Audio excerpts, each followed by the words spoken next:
On enchaîne maintenant avec la chronique jeu avec Mathieu. Allô, allô. Allô, Mathieu. Donc, cette semaine, tu nous proposes un jeu coop, comme oui, tu le dis si bien, toi. C'est quoi? C'est corpo, ça se dit aussi. Ça, oui, ça se dit, exactement. C'est accepté. Non, j'ai fait mes recherches. Oui, c'est accepté. Mais j'avoue qu'il est moins couramment utilisé que coop. Dans votre langage de jeu. J'ai appris maintenant. Et ouais. Donc, c'est pour la famille aussi? Oui, ça commence un petit peu plus vieux aujourd'hui? C'est un 9 ans, donc on est très accessible familial. C'est un 1 à 4 joueurs, une durée d'une trentaine de minutes. Et c'est Magic Maze Tower. Oui, c'est ça, on plonge, on dirait, dans un univers de dessin animé. Oui, puis très fantaisiste. Mais pour faire simple, c'est la suite d'un autre jeu qui s'appelait Magic Maze. Puis dans le fond, en fait, ils ont fait Magic Maze Tower. Donc en fait, le principe va rester essentiellement le même. C'est simplement qu'il faut savoir que dans le premier jeu, il y avait une notion de temporalité. Il y avait un sablier. Fait qu'en fait, il y avait une notion de vitesse en même temps. Puis là, bon... On l'a enlevé. Ils l'ont enlevé, fait que c'est beaucoup plus relax. Ils font la blague dans l'entrée du jeu en disant c'est comme Magic Maze, mais plus calme. Voilà. Parce que justement, il y avait un côté stressant un peu dans ce jeu-là. Oui, le fameux sablier. Ah ben oui, bien sûr. Donc là, à ce moment-là, ça va pas être compliqué. C'est qu'en fait, on va avoir... là, on peut installer un petit peu comme on veut. Ça va toujours être les niveaux. Là, en fait, si vous voyez, en fait, tout en bas, le labyrinthe. Ouais, en fait, c'est exactement, c'est un labyrinthe. Puis en bas, ça va toujours être indiqué un chiffre. Mettons, ça, c'est le numéro 1. Le niveau de difficulté qui est 1 étoile, puis 1 sur 4. Sous-entendu, on joue avec la tour du niveau 1, qui est taux de difficulté 1, avec ces 4 niveaux. Donc là, le principe, c'est qu'en fait, on va les placer à ce moment-là. N'importe comment? Oui, n'importe comment. Parce que je te vois, il n'y a pas de façon. Non, il n'y a pas de façon absolue. En fait, non, excusez-moi, je fais une bêtise en ce moment.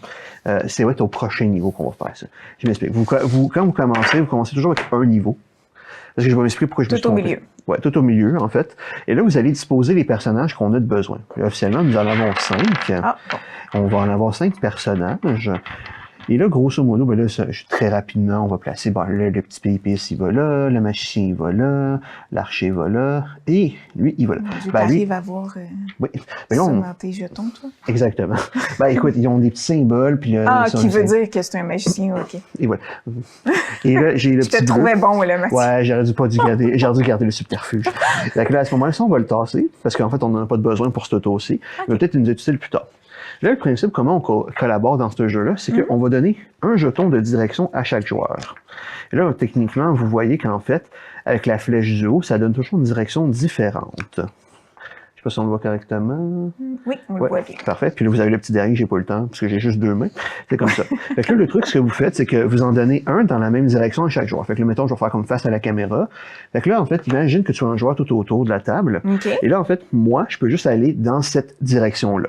Il y a un autre joueur qui pourra aller juste vers le bas. Puis le principe, c'est qu'en fait, on collabore tous ensemble pour que nos différents personnages fassent leurs différentes actions. Ça va être ça le principe du jeu. Faut pas se croiser, j'imagine?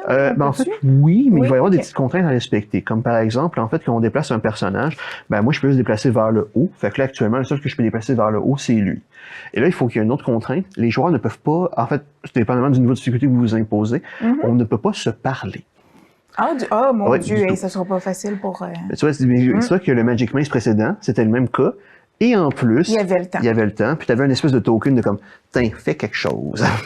Voilà. Puis là, ce qui est intéressant, c'est qu'on peut quand même s'aider avec ça. Parce que grosso modo, je peux arriver et dire, hey, je te pointe tel personnage, j'aimerais qu'il fasse telle action. T'sais. Parce que je peux pas dire directement ce qu'il faut faire, je peux pas pointer. Tu fais ça. Mais je pourrais dire, hey, écoute, il faudrait que quelqu'un utilise l'escalier. Il faudrait que quelqu'un se mette sur une clé. Il faudrait que quelqu'un, ainsi de suite, ainsi de suite. Puis là, on fait ça tout du long. Et là, comment ça fonctionne? Là, c'est que là, comme je sais pas si on va bien le voir, vous avez des challenges. Comme là, en fait, c'est tout d'un système avec des portes. Je sais pas si vous le voyez bien. Et dans le fond, comme on voit, là, ici. En fait, ils sont toutes barrées, j'imagine. Ouais, ils sont toutes barrées. Comme là, ici, c'est la porte rouge. Mais là, si vous voulez l'activer, vous avez besoin d'un autre joueur qui soit sur la clé rouge ici. Donc là, c'est pour ça qu'on va collaborer tout du long en disant, toi, traverser les portes. Exactement. Puis, comme là, comme on voit, en fait, le personnage qui était ici commence dans une pièce où il y a déjà, en fait, à ce moment-là, une possibilité. Fait qu'on va dire, là, on va dire, le joueur qui est là va déplacer ici, la porte est donc ouverte. Là, moi, en tant que joueur, ça serait dans l'autre sens, il pourrait dire, le joueur qui est là va le déplacer ici, lui, il va le déplacer de ça, comme ça. Bref, on va collaborer comme ça tout du long. Et là, on va faire les 4 niveaux, comme ça, au fur et à mesure. Et là, Dans le fond, chacun a ses propres challenges. Et dans le fond, quand on a fait les 4, je m'explique. Je fais les 4 niveaux. On fait le premier, on ajoute un deuxième, un troisième, exactement. Un quatrième. Là, ce que tu fais ensuite, c'est ça qui est intéressant, c'est là que je me suis trompé un peu tantôt. On va faire un petit setup, on va tasser tout ça. C'est que on va prendre notre niveau qu'on vient de faire et on va le retourner. Et ça va nous donner notre nouveau niveau. Attends, il faut que je m'arrange que le gobelet fit ensemble. Attends un instant. Parce que là, il y a une tête de gobelin, vous allez voir ça dans un instant. J'essaie de le refaire. OK, ouais. Fait que bref, le truc, c'est qu'il faut les placer comme ça. Il faut les placer comme ça à chaque fois? Ou... Ouais, ben en fait, ils pourront bouger avec le temps, comme je sais pas si vous voyez bien, mais il y a une petite tête de personnage. Il y a quoi au centre? Juste au centre. Fait que là, en fait, ça va être un setup dans lequel on peut le placer. Okay. On place les différents personnages à ce moment-là. Fait que super rapidement, lui, il va être là. Lui, il va être là. Lui, il va être ici. Toi, tu vas être là. Puis toi, tu vas être ici. Fait que là, à ce moment-là, encore une fois, il faudra résoudre le fameux labyrinthe à ce moment-ci. Parce que le principe, c'est que quand vous devez vous quitter le labyrinthe, vous voyez qu'en fait, il y a des sorties pour les personnages. Okay. Mais auparavant, il faut qu'ils aillent chercher leur équipement. Fait qu'en fait, il y a des zones où est-ce qu'il y a spécial, où est-ce qu'ils peuvent récupérer leur équipement. Et là, ça serait, dans le fond, ici, à ce moment-là. Fait que grosso modo, encore une fois, on va devoir continuer. Mais ce qui est intéressant, c'est que là, vous avez un mode spécial. Il y a des cases qui permettent de retourner le jeu. Okay. Le jeu, justement. Et là, les différents personnages aussi ont des capacités spéciales et tout et tout. D'accord. Puis les capacités spéciales, on les sait comment? Oui, ben écoute, c'est selon le personnage, comment en fait. C'est ça. On lit dans la boîte les forces de notre... Exactement, peut-être très rapidement. Le magicien, il peut se téléporter avec quelqu'un quand il est sur une case spéciale avec un autre personnage.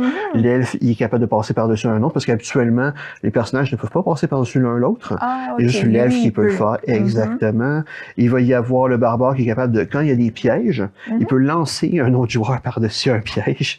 C'est ça qu'il peut faire. Nous avons le nain qui est capable de passer dans des petits passages. Et on va avoir la petite sœur de la magicienne qui, elle, peut se téléporter dans son temps que c'est orthogonal. Puis il faut qu'elle soit à côté d'un plus grand aussi. Parce que c'est une petite sœur, fait qu'elle va suivre les plus grands. C'est ça le principe. Tout de même, une grosse sortie en famille. Et voilà. Et voilà, Mathieu. Donc, une belle proposition, encore une fois, pour jouer en famille. Puis ce qui est intéressant pour les gens, c'est que je le rappelle, c'est en silence. C'est pas avoir du bon aussi. Des fois, un petit moment de silence dans la maison, un bon 30 minutes pour réussir à traverser le jeu. Et voilà. Et voilà. Donc, on se retrouve la semaine prochaine, Mathieu. Sans faute.